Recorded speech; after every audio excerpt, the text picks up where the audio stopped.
Olá a todos, a todas, sejam muito bem-vindos. Estamos aqui para mais um encontro dos dilemas éticos, nessa nova fase, na fase virtual. Nós, desde que iniciou a pandemia do novo coronavírus e o distanciamento social foi decretado aqui em São Paulo, a gente passou essa atividade da sinagoga para a sinagoga online, para a sinagoga virtual. A gente tinha feito diversos encontros desde 2015 lá na CIP, também tínhamos feito uma parceria importante com a Livraria Cultura e fizemos também encontros em diferentes espaços da Livraria Cultura, tanto no Conjunto Nacional como no Shopping Iguatemi, no Shopping Vila Lobos. E desde que começou a pandemia, nós passamos para cá e nós tivemos a oportunidade de receber muita gente legal desde então. Estivemos com o ex-presidente Fernando Henrique Cardoso, estivemos com o economista e ex-presidente do Banco Central, Armínio Fraga, professor e filósofo Leandro Carnal, psicanalista Contardo Caligares, o apresentador Luciano Huck, o sociólogo Demetrio Magnoli. E nós temos hoje o enorme privilégio de conversar com Ernesto Paglia. E antes de passar a primeira pergunta para o Ernesto, quero agradecer nossos patrocinadores que permitem a realização desses encontros, é o Ministério da Cidadania, a Secretaria Especial da Cultura, é também o Banco Itaú, a Bemol, GR, CSN, Focus, Helbor e Rossetti, além do apoio de uma instituição parceira, que é a Unibis Cultural. O tema de hoje é Covid-19, o papel da imprensa e seus bastidores. Agradecer a Paloma Bueno pela tradução em linguagem de Libras. Para nós é muito importante, muito emocionante poder saber que as pessoas que não têm a possibilidade de ouvir podem, dessa maneira, estar conosco e nos acompanhar nesse bate-papo. Agradecer nossa equipe, que não aparece aí para vocês, aparece só para mim e para o Ernesto aqui na nossa tela, a Ive, a Simone, o Natan, a Raquel, cada um que dá a sua contribuição essencial para que esse projeto aconteça. Ernesto Paglia, jornalista e repórter especial da Rede Globo há mais de 40 anos, foi correspondente internacional em Londres por 2 vezes, quando cobriu o conflito Irã-Iraque nos anos 80, e a segunda intifada palestina e a invasão norte-americana ao Afeganistão nos anos 2000 e 2001. Inclusive, eu morei em Israel de 2001 a 2005, então, justamente no período da segunda intifada. Recebeu 4 vezes o Prêmio Comunique-se, na categoria Melhor Repórter de TV, 2004, 2007, 2009, 2011, e 2017, então foram 5 vezes pelo número de anos aqui. E o título Mestre do Jornalismo, pelo número de premiações acumuladas, e o currículo do Ernesto segue adiante, mas nós vamos nos focar no nosso encontro e no nosso bate-papo. Então, antes de mais nada, Ernesto, um enorme prazer de estar aqui com você, e eu já vou jogar a primeira pergunta. Eu estava me preparando para o encontro com você, e o Daniel Annenberg, teu cunhado, me escreveu dizendo que bacana que você vai se encontrar com o Ernesto, ele gosta muito do mar e gosta muito de mergulhar. Então, eu gostaria de aproveitar essa primeira pergunta para te questionar se está mais fácil viver lá embaixo da água ou aqui em cima nesses dias. Obrigado, Rabino, é um prazer falar. Aliás, o Daniel mandou um abraço também. Ele está em todas, né? Está sempre conosco em todos os momentos. Queria dizer que é uma honra estar com vocês e que a companhia do Rabino e a audiência desse público tão seleto, né, só me deixam mais honrado ainda, e o fato de a minha participação vir na sequência de um grupo tão ilustre, de nomes de primeiríssima grandeza, né? Essa história toda aí que o Rabino Schlesinger falou, né, me surpreende, porque Eu me acho assim, uma pessoa muito jovem para ter tanta experiência. Assim. Às vezes eu fico pensando que alguém andou turbinando a minha biografia, mas é inacreditável. Eu nasci ontem e já estou há 41 anos na TV Globo, que é basicamente o único local onde eu trabalhei. Eu tive uma rápida passagem por uma emissora de rádio, a Rádio Jovem Pan, mas fiquei lá menos de 3 meses. E desde então estou na TV Globo, onde tive a oportunidade de fazer todas essas coisas que o senhor disse e descreveu agora há pouco. Enfim, tá esquisito, né? Vivemos num mundo curioso, muito rico de experiências, nem todas agradáveis. Vivemos num mundo em que eu acho que temos muito a observar da questão da tecnologia. Eu não sei como terá sido a virada, sempre fantasiei um pouco viver nessa época, se fosse possível, viajar no tempo para o final do século XIX, começo do século XX, o raiar das luzes, né? O raiar literalmente, inclusive, né? Energia elétrica, máquina a vapor, as grandes invenções, Benjamin Franklin, todos os Thomas Edison, todos os grandes Marconi, o telégrafo com fio, o telégrafo sem fio, né? As evoluções tecnológicas rápidas, o telefone, né? Lembrando que o nosso imperador Dom Pedro II foi talvez o grande incentivador da startup do senhor Graham Bell, né? Que inventou aquele negócio que falava à distância, né? Telefone, e comprou um para o seu uso aqui no Rio de Janeiro, ligando o Palácio do Catete ao Palácio de São Cristóvão. Enfim... E o modelo do telefone foi batizado com o nome dele, não foi isso?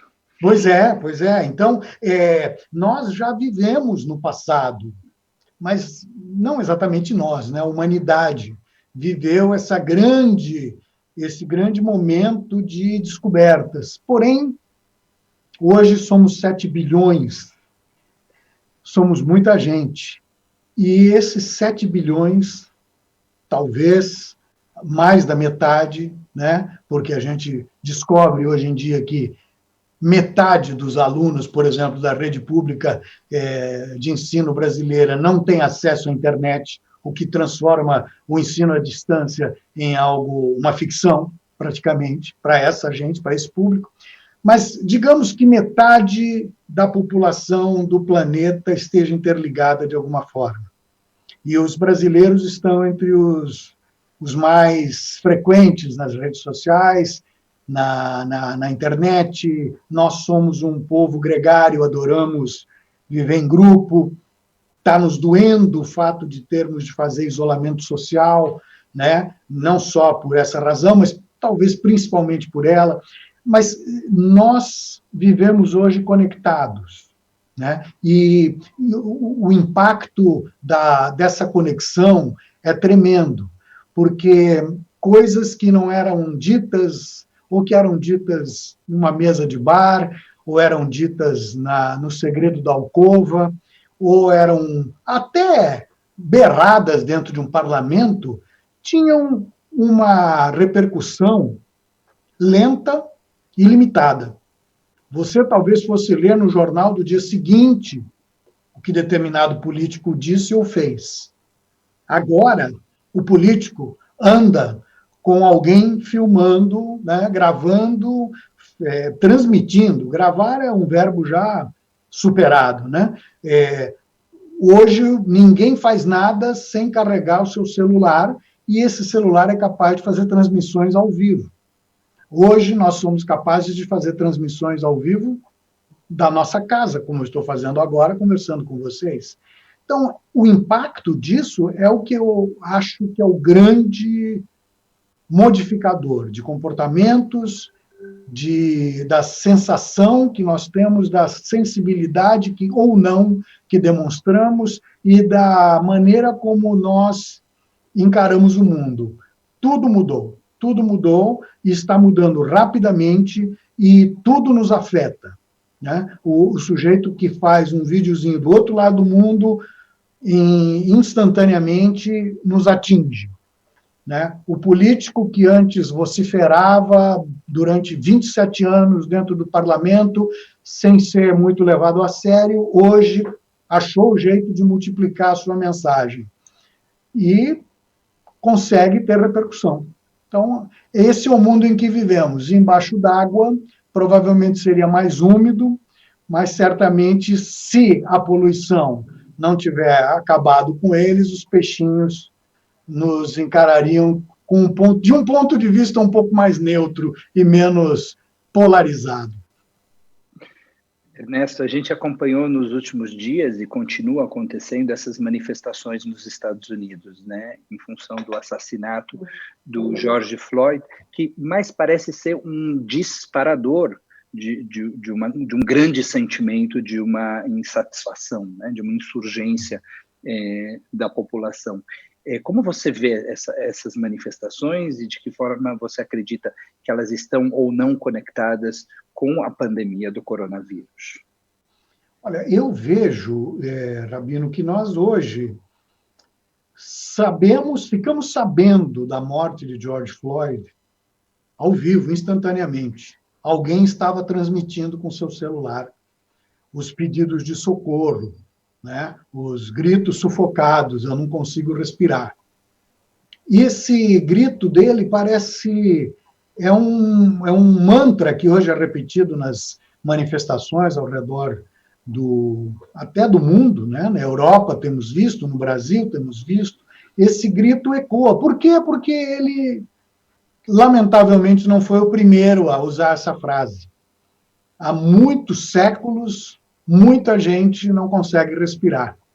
Pelas mesmas razões, por discriminação racial, por exclusão social, por violência, uma violência que não é adequadamente utilizada, né? Sabemos que o Estado tem o domínio e o monopólio da violência, mas esse é um caso em que se vê que mesmo uma força policial num país de primeiro mundo, infelizmente, está muito comprometida pelo racismo, né? Por atitudes que não têm nenhuma explicação, né? Que desumanizam o outro, né? E levam a esse tipo de coisa. Agora, interessante, repito, isso desculpa já acontecia, te interromper, Ernesto. Sim, claro, interessante que a eleição de um presidente negro não foi suficiente para a sociedade americana virar essa página, né? Exatamente.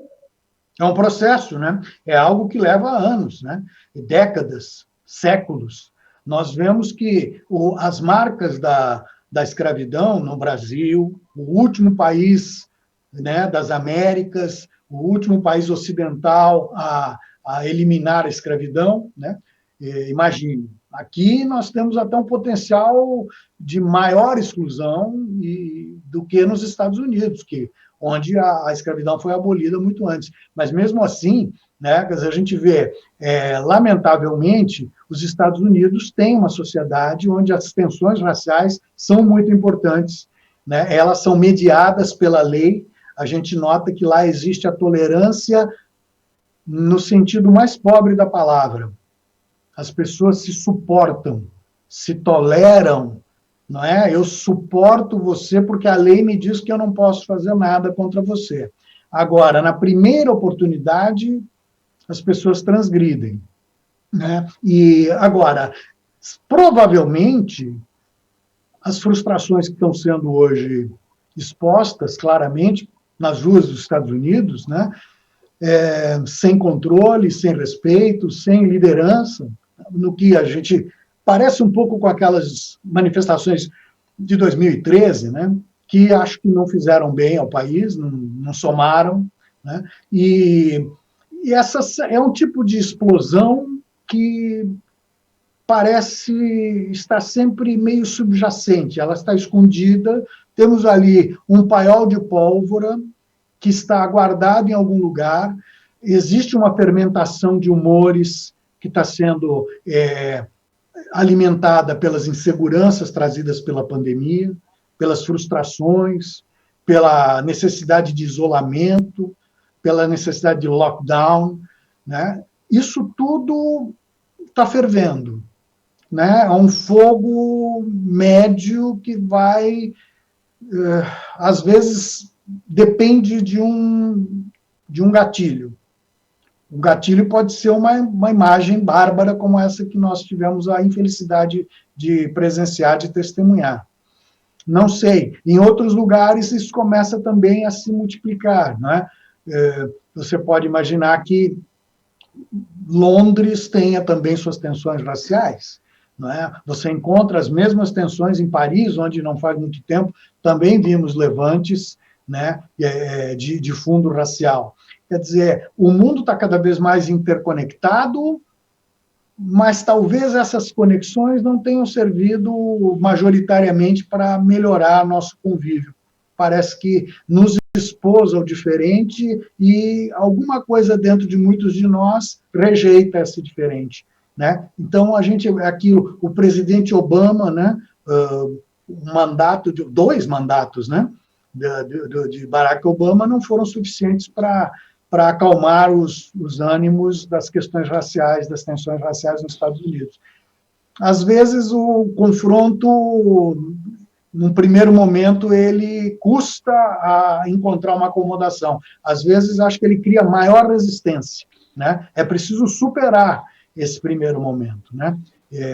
O que não é fácil, né? Exige muita tolerância. E nós, da comunidade judaica, né, que temos esse histórico de tantas vezes termos sido vítimas de perseguição e de antissemitismo, etc., precisamos mais do que nunca levantar nossa voz quando existe preconceito contra qualquer pessoa, tanto faz, né? A islamofobia, o preconceito racial, o preconceito social, qualquer que seja ele, preconceito contra a comunidade LGBT, qualquer preconceito é absolutamente intolerável, né? Nós temos o dever de levantar nossa voz e reforçar um mundo que não seja somente tolerante, como você bem falou, porque tolerância é o mínimo, que seja um mundo pluralista, um mundo capaz de ver na diversidade oportunidade de aprendizado e de crescimento, né? Isso é absolutamente essencial e a gente só vai melhorar como humanidade. A luz elétrica, o telefone, o telégrafo, nada disso será suficiente se a gente não crescer como ser humano e não crescer na nossa capacidade de ver no outro, não algo que nos ameaça, algo que nos enriquece, né? Ver na diversidade uma oportunidade de aprendizado. E aí eu passo já para a nossa próxima pergunta, especificamente o tema do nosso bate-papo, Ernesto, é a cobertura jornalística da pandemia. Nós estamos vivendo um momento único, e para não dizer que ele é único, um momento que a humanidade, de alguma maneira, já passou só mais duas vezes. Uma vez com a peste negra e uma vez com a gripe espanhola. Porque as outras epidemias, como ebola, por exemplo, foram muito mais localizadas, mas pandemia, com impacto mundial, da maneira como nós estamos vivendo, dizem os historiadores, é só comparável ao que se passou na peste negra e na gripe espanhola. Como tem sido, ao teu ver, o papel da imprensa e a cobertura deste momento?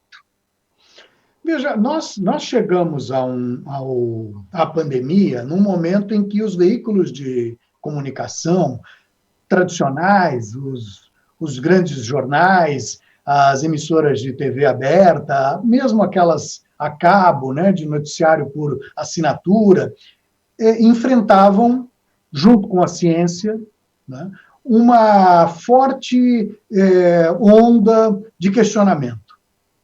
Ao mesmo tempo, a questão tecnológica, né, a somatória, uma tempestade perfeita, né, novas tecnologias que chegam e questionam e dizem, para que eu preciso assinar um jornal físico, um pedaço de papel que chega todo dia na minha casa de manhã, suja as minhas mãos, né, e me deixa sempre desconfiado que aquilo andou por lugares contaminados, eu ponho na mesa do café da manhã.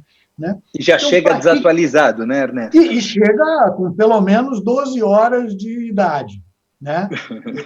Então, os jornais impressos já enfrentam essa defasagem natural, tem uma questão de você deslocar fisicamente, tem uma questão logística, levar um pedaço de papel impresso da gráfica até a casa do assinante, isso leva algumas horas. Né? E antes desse pedaço de papel ter recebido a sua cobertura de tinta, né, você também precisou preparar todo aquele material e chegar um momento, você passa a régua e diz assim, o dia terminou aqui.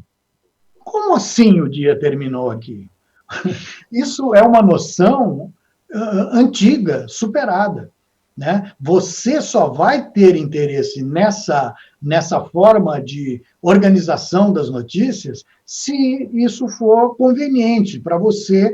Olha, eu sei que chega um momento, o sujeito lá no Globo, no Estado de São Paulo, na Folha, no New York Times ou no Washington Post, ele passa a régua e diz, bom, até aqui estamos assim, faz um subtotal. Tem gente que gosta de ver o mundo dessa forma. Mas as novas gerações não estão habituadas a isso. Elas estão habituadas a não ver essa linha do subtotal. Não existe subtotal. Talvez não exista sequer o total, porque elas estão em eterno movimento. As informações vão chegando, as pessoas vão absorvendo, e meio sem filtro vão passando adiante. Esse é o desafio dessas novas tecnologias. Eu imagino que antigamente, até recentemente, acredito que não tenha mudado muito, já faz alguns anos que eu não vou ao Japão, mas no Japão as pessoas hesitavam, assim, eles não usavam o celular para telefonar para alguém, porque achavam que era uma invasão de privacidade. Como eu vou telefonar para a pessoa? Né? Se ela está na casa dela, toca o telefone, ela atende se ela quer, se não quer, não atende. Tal. Mas um celular, um negócio que está no bolso dela o tempo inteiro, como é que pode ser? Então as pessoas mandavam mensagem de texto. Os japoneses sempre foram muito ágeis com os dedões. Né? Faziam ali os seus textos incrível, né? Com aquele alfabeto completamente diferente, né? Complexo, mas eles davam um jeito de fazer. Né? Agora, hoje em dia, nem isso mais a gente pode... Essa barreira também foi superada.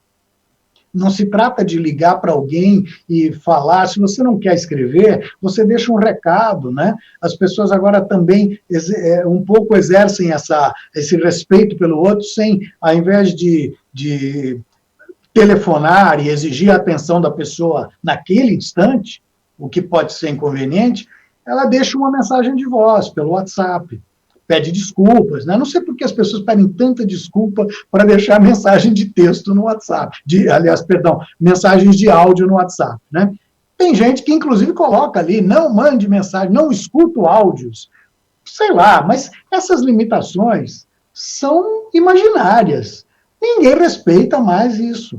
Eu acho que essas novas gerações têm outras, se tem alguma etiqueta, ela é diferente da nossa geração. Eu sequer saberia citar. Então, eu acho que o jornalismo enfrenta esse desafio, tentando voltar dessa digressão para a sua pergunta, nós enfrentamos esse desafio já há algum tempo. E também temos enfrentado uma onda avassaladora de informações falsas, equivocadas, algumas propositalmente mentirosas, outras simplesmente erradas, né? E são informações que na hierarquia das redes sociais são iguaizinhas àquelas que um jornalista profissional ou um veículo como a Rede Globo postam. Né? Então, a mesma telinha mostra o gatinho fofinho, a fake news emitida por algum grupo político com intenções subreptícias, né? O post do jornalista e aquele do veículo de comunicação. Todos eles estão no mesmo patamar. Cabe ao receptor filtrar isso. É difícil, é uma missão complexa, num país onde a educação, infelizmente, ainda tem muitos limites, onde as pessoas ainda não têm a necessária formação crítica, né, de informação, de questionamento, não sabe nem onde checar, muitas vezes, se a informação é verdadeira ou não. Então, é difícil fazer frente a essa onda. Isso já vinha antes da pandemia. Aí vem a pandemia. A pandemia é um fenômeno global sobre o qual não deveriam restar muitas dúvidas. Os cientistas dizem que não existem vacinas nem remédios confiáveis. Nós temos que ficar no isolamento para evitar que o vírus se espalhe com muita velocidade e que, dessa forma, acabe provocando o colapso dos recursos de saúde. Isso me parece absolutamente cristalino, razoável. Que não é apenas uma gripezinha, é isso? Exato. Só que aí a gente percebe, para nossa surpresa, de pessoas que se julgam razoáveis, bem equilibradas e bem informadas, tem gente que age de forma diferente. Tem gente que questiona. Você diz, não, peraí, tinha um grupo muito caricato que dizia que a Terra é plana, não é redonda, que essa história de que a Terra é redonda foi criada para nos enganar. Não sei com que finalidade, mas, enfim, só se fosse para beneficiar aquela velha transportadora que a gente, no passado, conhecia, a Lusitana, uma empresa de mudanças, que dizia a Terra roda, como é que é? A Terra gira e a Lusitana roda. Então, só se foi a Lusitana que inventou que a Terra era redonda para nos prejudicar. Eu não consigo entender a lógica de por que alguém quer questionar esse fato tão bem estabelecido pela ciência, pelos cientistas, pelos seres humanos, pelas pessoas que observam o Sol, né, cruzando o céu todos os dias. Mas existe gente que pensa isso. O que era antes uma mera curiosidade, hoje em dia a gente percebe que se transformar em setores que conseguem ter voz, conseguem ser ouvidos. E na internet acharam que os ouvisse. E começa assim, e temos também outros aspectos. Gente que questiona, por exemplo, tratamentos médicos. Eu acho que os médicos, os cientistas, os profissionais de saúde têm a obrigação, e faz parte do seu juramento profissional, a busca dos melhores recursos para tratar pessoas que estejam precisando de tratamento. Perfeito. Mas, de repente, eu vejo pessoas que não têm nenhuma formação médica fazendo publicidade, propaganda de determinados medicamentos, por exemplo. Isso é um aspecto da coisa. Então, eu vejo um presidente de um país, nos Estados Unidos, né, presidente americano, fazendo propaganda de uma determinada substância. Quer dizer, me escapa, eu não consigo entender. Né? E aí vemos o presidente brasileiro que faz a mesma defesa. Ele diz que vai usar um determinado medicamento que os cientistas dizem que não há provas de que ele seja eficiente e há efeitos colaterais perigosos. Eu não consigo entender, mas isso existe. E isso encontra eco nas redes sociais, encontra eco através das novas tecnologias maravilhosas que nos colocam em contato, que nos permitem essa conversa de hoje, mas que também emitem informações questionáveis. E aí é que é preciso ter alguma forma de instrumento para que as pessoas possam fazer esses questionamentos. Cada um acredita no que bem entender. Agora, é preciso que informações erradas sejam questionadas, sejam expostas. Né? Já se disse que a melhor forma de profilaxia de informações é a luz. Né? A luz, você joga a luz sobre as questões, analisa, observa, usa instrumentos da lógica, da razão, da informação, coisas que a gente aprende com a educação, e questiona. Talvez você chegue à conclusão que a Terra era a mesma plana e nós é que estávamos todos enganados. Perfeito. Agora, não dá para engolir balelas, né? Só porque foram publicadas, né? Às vezes do alto de algum posto importante. Você sabe que a tradição judaica ela tem a questão do questionamento como central, é muito importante, né? Os debates, a multiplicidade de opiniões. Tem uma frase no Talmud, um ditado nas fontes judaicas que diz aquele julgamento em que a unanimidade seja para condenar ou seja para absolver, ele precisa ser repetido.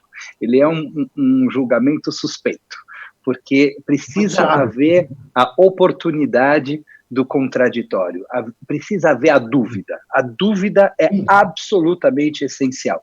E o que esse movimento que você está descrevendo tira é justamente a dúvida, né? Então, a pessoa recebe uma informação e ela imediatamente replica aquilo como se fosse a última palavra naquele assunto, e nem passa pela cabeça dela de que talvez exista uma outra opinião, existe uma opinião diferente, talvez aquilo seja incompleto, talvez aquilo seja falso, né? Mas esse é um exercício de educação e, como você falou, a gente está muito distante do lugar onde a gente possa se sentir tranquilo de que a nossa população está preparada para lidar com essa dúvida, para lidar com esse contraditório. Eu vejo minhas filhas aqui em casa, estão começando a entrar em contato com a tecnologia, e às vezes chegam para mim e falam, papai, você viu o que aconteceu lá? Olha, e me passa uma determinada notícia. E eu pergunto, você foi verificar se isso é mesmo ou não, se é verdade ou não? Você entrou em algum site que você confia para você verificar se aquela notícia está lá ou não está lá? É um exercício diário, na verdade, de ajudar as pessoas a desenvolverem. Né?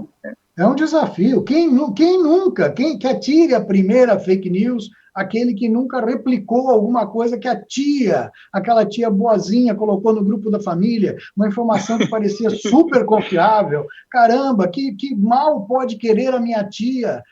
Mas, infelizmente, alguém já havia enganado, enganou a amiga da tia, e a coisa vem numa bola de neve, né?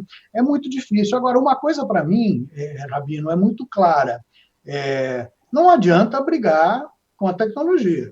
Isso é óbvio. Vou dizer aqui o clichê. Não adianta brigar com a tecnologia. Ela está aí, está para ficar, ela faz parte das nossas vidas e fará parte das vidas dos nossos filhos e netos cada vez mais. Não faz muito tempo, eu me lembro que eu ouvi essa expressão, internet das coisas. Parecia uma coisa do outro planeta. Como assim, internet das coisas? Aí havia ali umas teorias de que nós vamos ainda ver a internet controlando a geladeira. Eu falei, mas como assim? Você vai chegar na sua geladeira e vai descobrir que está faltando manteiga, mas que a própria geladeira já encomendou pela internet um pacote de manteiga, então isso já está a caminho, não se preocupe. Eu sempre achei isso um pouco descabido, mas inútil, na verdade. Mas a gente tem essa tendência a começar a se tornar dependente de coisas que nós nunca sabíamos, não sabíamos nem que existiam, né? E temos hoje,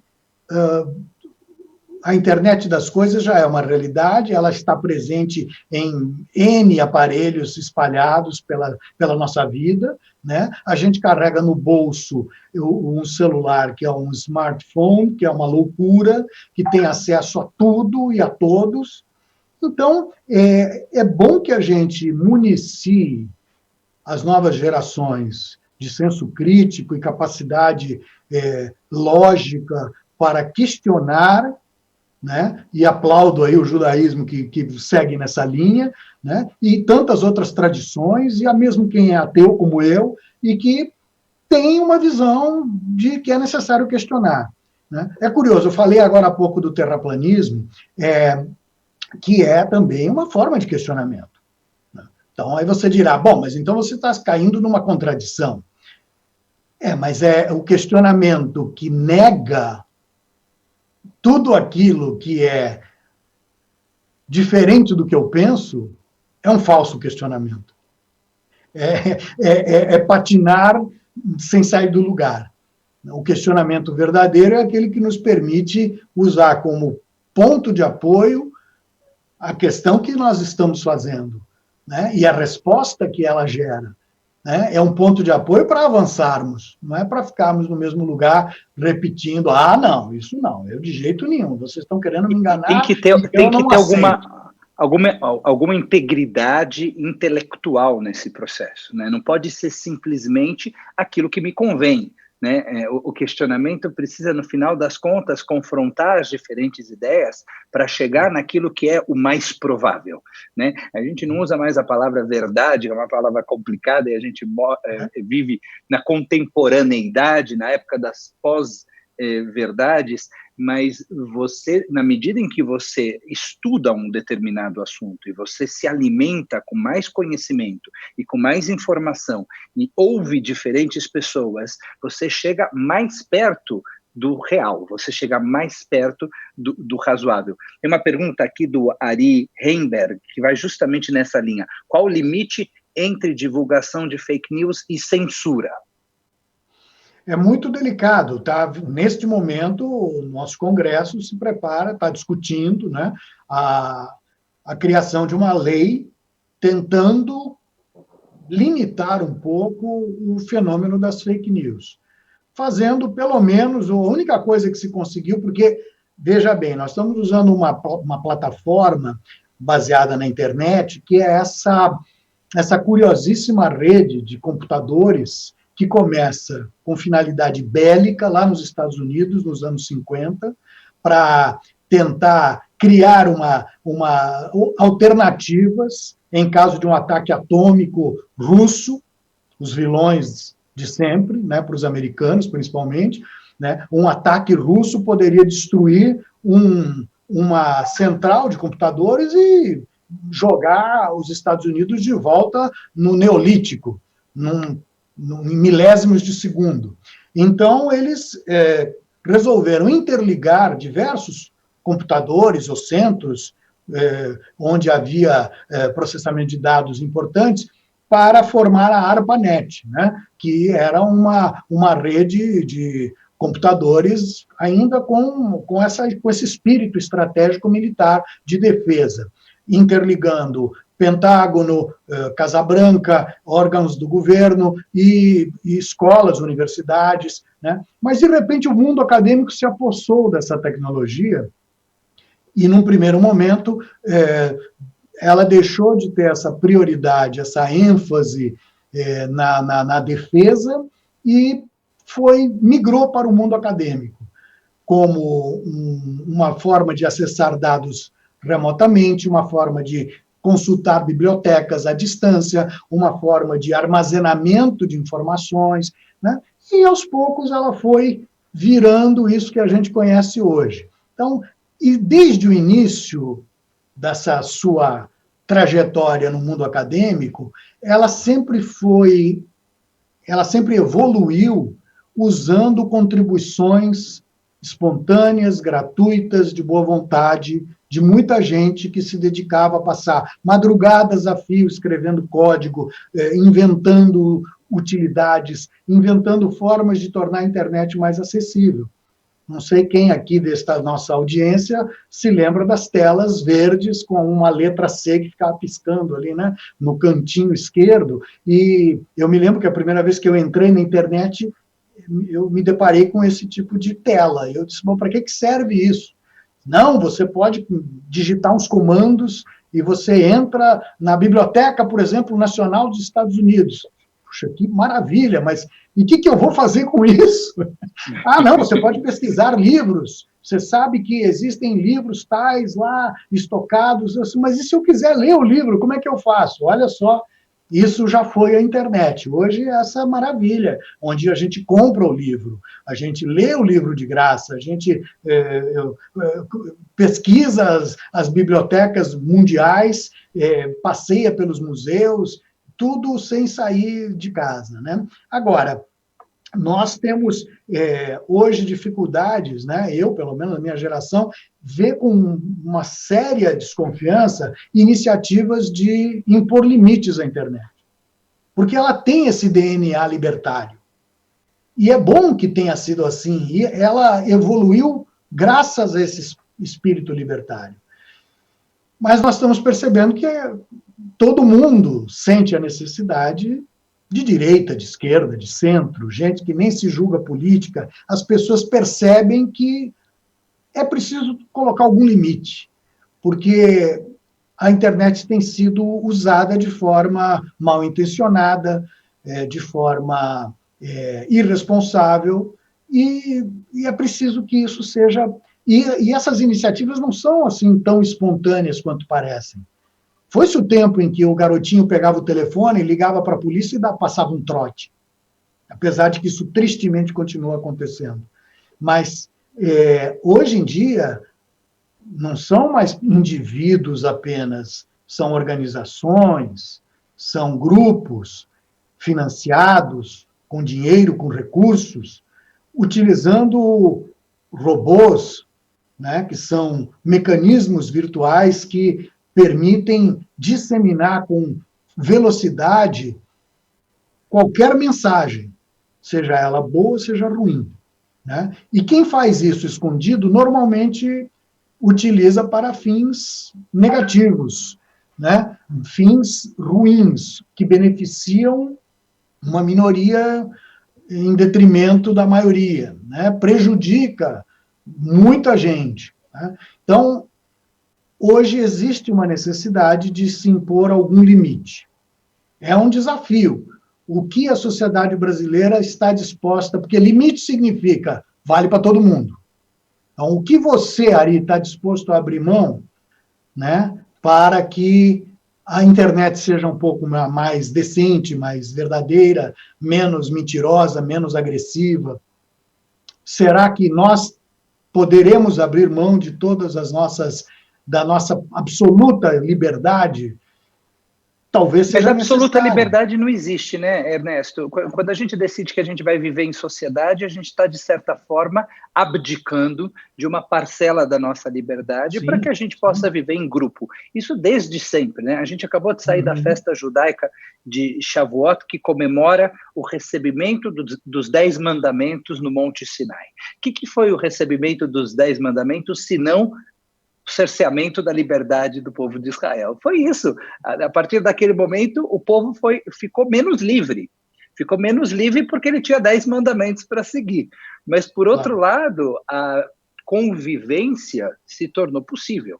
Né? Na hora que você vai viver e não vai viver isolado numa ilha ou no fundo do oceano, usando a metáfora dos mergulhadores, na hora que você decide que você vai viver em sociedade, então você está abdicando de uma parcela razoável da tua liberdade para que você possa viver com todo mundo. Então, a regulação aqui não difere demais da regulação em todas as outras áreas, né? Tudo que foi inventado algum dia serve para o bem e serve para o mal. E se você não for regular isso, infelizmente, vai ter gente que vai aplicar isso de uma forma negativa. Queria passar um pouquinho para o campo da política, com a tua permissão, e falar que eu tenho a impressão que a gente está vivendo uma crise importante e real, que é a pandemia do coronavírus, mas associada a ela, muitas outras crises desnecessárias, né? E nossa democracia tem sido todos os dias testada.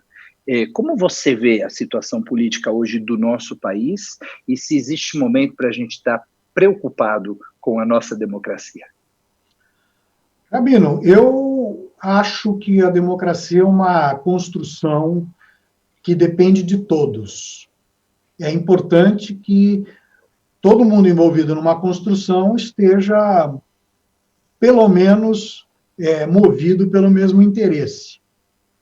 Vamos imaginar que um grupo queira construir um prédio, sim, deverá comportar N projetos, N ideias, possibilidades. Eu quero a porta virada para a rua? Não. Eu quero um muro alto? Não. Eu prefiro 5 andares, porque lá de cima eu poderei ver o mar. Enfim. Mas, ainda assim, todo mundo tem o mesmo projeto. O que eu percebo é que a democracia, no seu grande paradoxo, ela permite que ela dá voz a pessoas que falam contra ela. É algo muito sofisticado, né? E que, às vezes, ameaça sair dos bons limites, dos limites da boa convivência. Então, eu temo que, neste momento, por exemplo, no Brasil, e não é só no Brasil, é um fenômeno que se repete em outras partes do mundo, e se multiplica muito em função das redes sociais e das tecnologias digitais. Eu percebo que, na nossa construção, parece haver um grupo que só quer demolir. Né? Então, parece que nada do que existe vale a pena, é preciso demolir, e muitas vezes eu não percebo nenhuma proposta alternativa, percebo apenas um desejo de destruição, uma espécie de fascínio pela destruição, que a gente poderia identificar com algumas ideologias políticas que são fascinadas pela morte, por exemplo. Existe aí um fascínio pelo mórbido, não é? E como se ele significasse o renascimento. Temo que, por mais que a gente religiosamente possa acreditar em renascimento, numa sociedade não dá para se lidar com a política e com a convivência baseada em mortes e renascimentos, porque senão nós vamos destruir o nosso tecido social. Então, é preciso que as pessoas tenham um propósito mínimo comum, né? E respeito por um mínimo de regras. E o que eu tenho visto é que, hoje mesmo eu li na Folha de São Paulo, achei um comentário muito interessante de um colega, agora não me lembro qual deles que eu li, enfim, a gente acaba lendo muito, mas ele dizia que quando você nega, quando você rejeita a política tradicional, e ela vem há muitos anos contaminada por atitudes e crimes e falta de respeito, né? Quando você nega isso, você consegue, eventualmente, a atenção de um grupo da população. A população olha e diz assim, esse cidadão está dizendo uma verdade. Mas se não se tem nada a propor no lugar daquilo, a não ser a mera destruição do que já vivemos, que com todos os seus defeitos nos trouxe até aqui, bem ou mal, reconstruímos alguma forma de vida democrática de 84 para cá, por exemplo. Eu, que sou velho o suficiente para ter vivido um pouco ainda nos anos da ditadura militar, né, posso garantir que não é legal. Não é legal. É bom quando a gente tem a liberdade de expressão, quando a gente pode trocar ideias, como estamos fazendo agora, sem ter o medo de que alguém vai bater a porta e nos levar para a delegacia ou para algum outro departamento menos confessável para nos arrancar confissões à base de pancada ou de tortura. Isso que eu estou dizendo aconteceu com colegas meus. Aconteceu, né, com o Vladimir Herzog, por exemplo, que era um bom judeu, um bom jornalista, um bom comunista no seu tempo, enfim, uma pessoa que, por ele ter uma opinião divergente daquela que existia na época no poder, ele acabou sendo castigado, perdendo a vida dentro do DOPS. Então, nós não queremos isso de volta, a gente quer construir, a gente quer avançar, né? É necessário avançar. O retrocesso custa muito caro. Nosso país tem 220 milhões de vidas que dependem desse nosso regime falho, cheio de buracos, fazendo água, mas é o barco em que estamos navegando. Afundar o barco não vai resolver nossos problemas. O Renato Sacerdote pergunta por que a imprensa não se une e para de cobrir o Planalto por um tempo? Assim, quem sabe, eles param de ameaçar. É o que ele escreve. Você sabe que eu acho da vontade, não é? Essa seria assim, o desejo de muitos dos veículos de comunicação, quando são alvo cotidiano de agressões, hostilizados, de hostilidades, né? Colegas sendo hostilizados na rua. Eu, neste momento, pela minha idade, a empresa me dá o privilégio de eu poder trabalhar de casa, então estou um pouco à margem disso, mas tenho visto colegas sendo agredidos, né? Colegas de várias emissoras, não é só da Globo. Mas o problema é da Globo. Não, não é. O problema é da imprensa como um todo, porque a imprensa trabalha de uma forma que tende a desagradar os poderosos. Já houve, assim, é comum que se diga e se repita entre os jornalistas uma máxima que diz que jornalismo é oposição O resto é secos e molhados, fazendo referência aos antigos mercadinhos onde se vendiam coisas. Então, ou você é oposição, ou você está vendendo alguma coisa, né?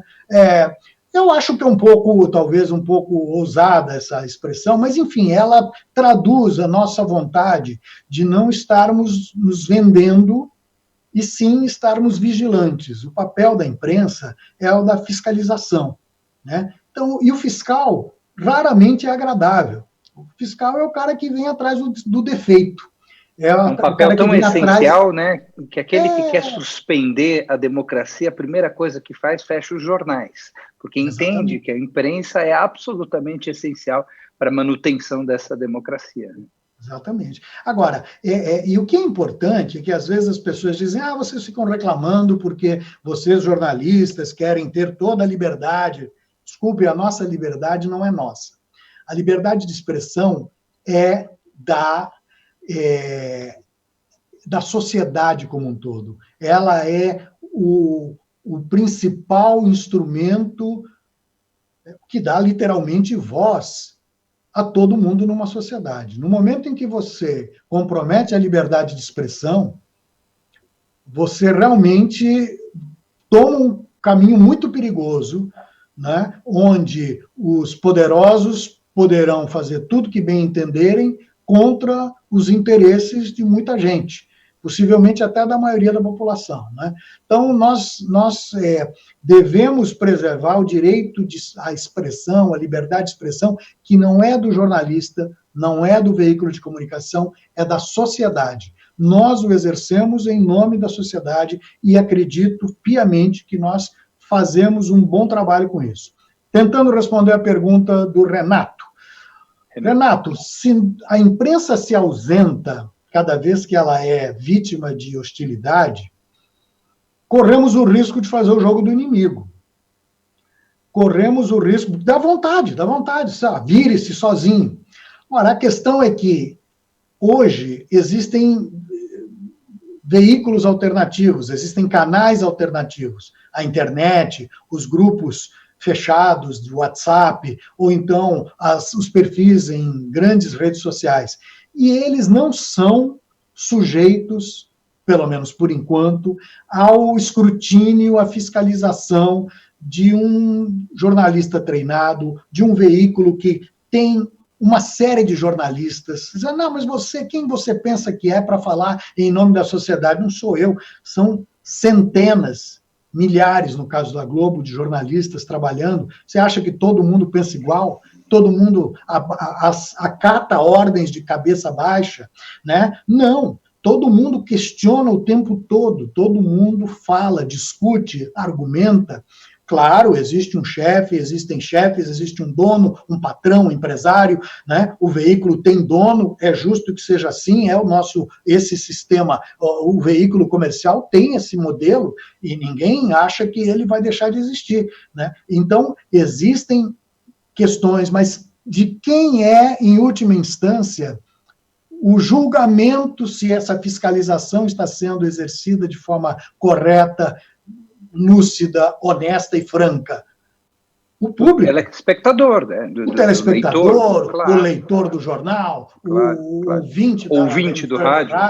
É isso. Coisa que na internet é um pouco mais complicado, né? Mas mesmo na internet, você sabe que algumas pessoas são consideradas influenciadoras porque têm milhões de seguidores, outras não conseguem ter apoio.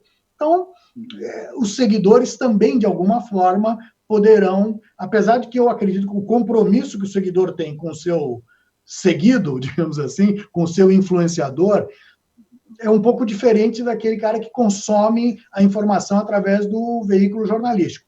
Mas, mesmo assim, existem maneiras de alguma forma, mediar isso, né? Então, existe tanto que é aquele caso conhecido da blogueira que resolveu fazer uma festa durante a pandemia e ela não só perdeu patrocinadores, como ela perdeu seguidores. Então, existe penas também nesse mundo virtual, né? Exatamente. Agora, esse mundo virtual é facilmente desequilibrado pela ação de tecnologias mal intencionadas, como a multiplicação robótica de notícias, né? Então, de posts. Então, é necessário, sim, acredito, voltando lá na história do projeto de lei, que se encontre alguma forma de limitação, né? Hoje eu li alguém postou numa rede social, veja só, é um ambiente onde também surgem boas ideias, eles, por que não obrigar cada usuário de rede social a se identificar com CPF e RG? Pronto. Isso eliminaria, por exemplo, as contas falsas que são usadas para fazer essa disseminação maciça de informações, né, que não tem nenhuma forma de regulamentação. Então, eu acho que nós vamos caminhar, depois de um momento de total liberdade abusada por muitos, vamos ter que abrir mão de uma parte dessas liberdades para que possamos conviver de forma mais civilizada. Ernesto, a gente está chegando no final do nosso encontro e eu não queria deixar passar uma pergunta que foi feita pela nossa assessoria de imprensa, nossa assessora de imprensa, Liane Zeidler. Ela pergunta como foi a tua experiência como correspondente em Israel, e eu aproveito para perguntar como você vê a diferença daquela Israel e da Israel de hoje em dia. Bem, veja, eu visitei Israel um par de vezes a trabalho.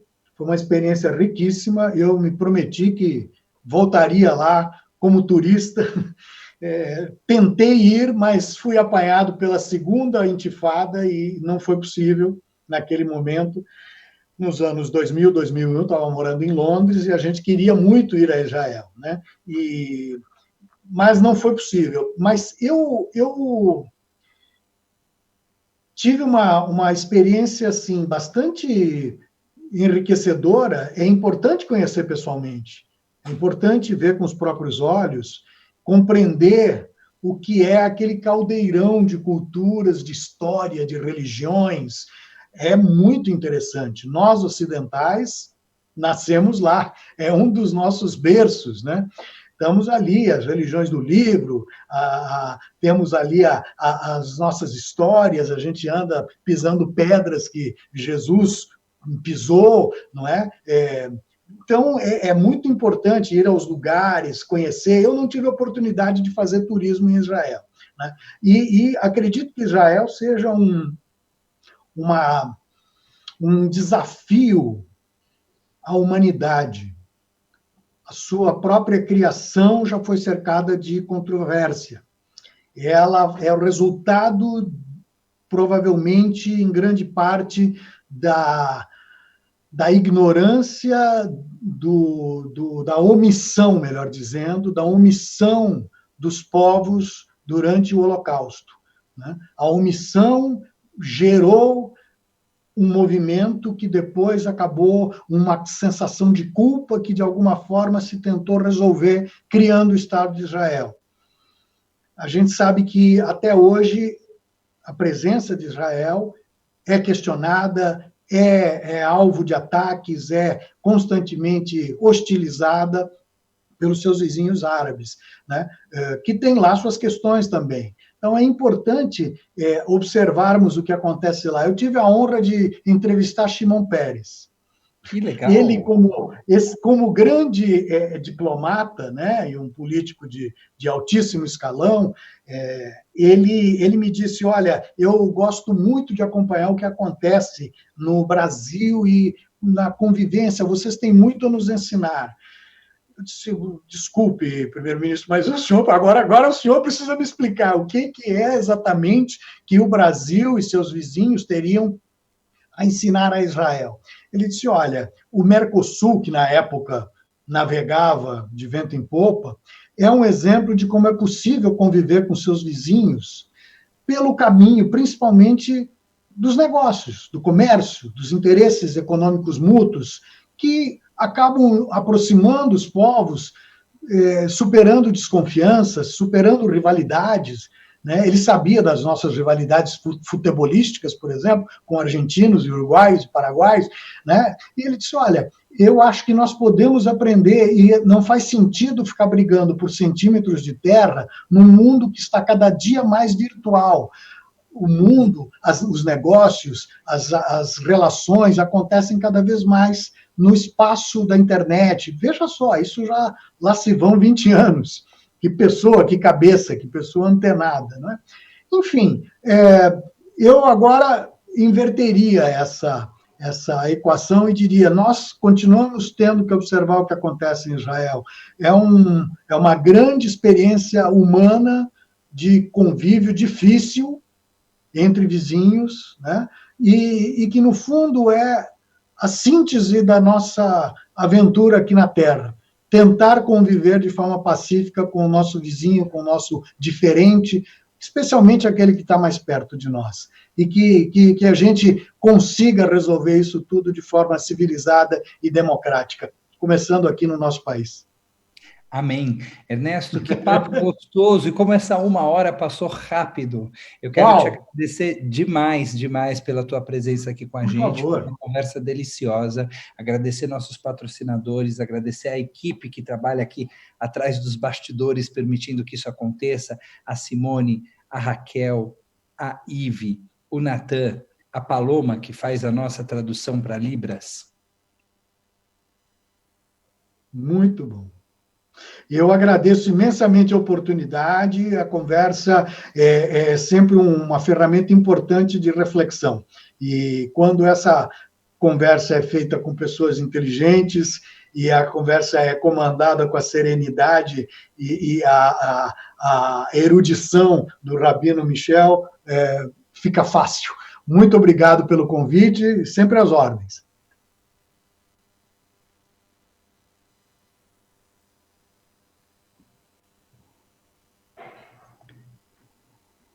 Eu tinha caído, né, Ernesto? Muito bem, eu estava agradecendo a sua condução serena, sempre rica e acrescentando muito. Eu quero estar assistindo a sua fala. Obrigado, viu? Muito obrigado por você estar aqui com a gente, é um prazer enorme. E a última pergunta é somente qual é a notícia que você ainda não deu e que gostaria de dar? Nesse momento é fácil, essa eu bato fácil. A gente precisa de uma vacina. Hoje ainda eu li que um laboratório internacional fala em vacina para outubro. Tomara. Tudo que eu ouvi até agora é de que não haveria vacina antes de 1 ano, 1 ano e meio. Mas a ciência é muito poderosa, especialmente quando ela trabalha na sua melhor manifestação, que é em rede, né? E se essa rede que a gente está falando mal, a internet, que a gente critica, ela permite também que os cientistas se falem, colaborem, cooperem, essa solidariedade, eu sou um otimista. Acho que pode nos trazer alguma boa surpresa, quem sabe até o final deste ano. Isso sim seria a notícia que eu gostaria de dar. Como diz um ditado judaico, da tua boca aos ouvidos de Deus. Amém, amém. Obrigado, Ernesto, querido. Até uma próxima. Obrigado, querido. Um grande abraço. Estejam, sabe, com segurança dentro de casa, por favor. Se saírem, máscara. Você vê que eu estou aqui na sinagoga, mas é sinagoga virtual. Claro. Dentro de casa a gente pode ficar tranquilo. É isso mesmo. Um grande abraço. Tchau. Obrigado pela conversa. Tchau.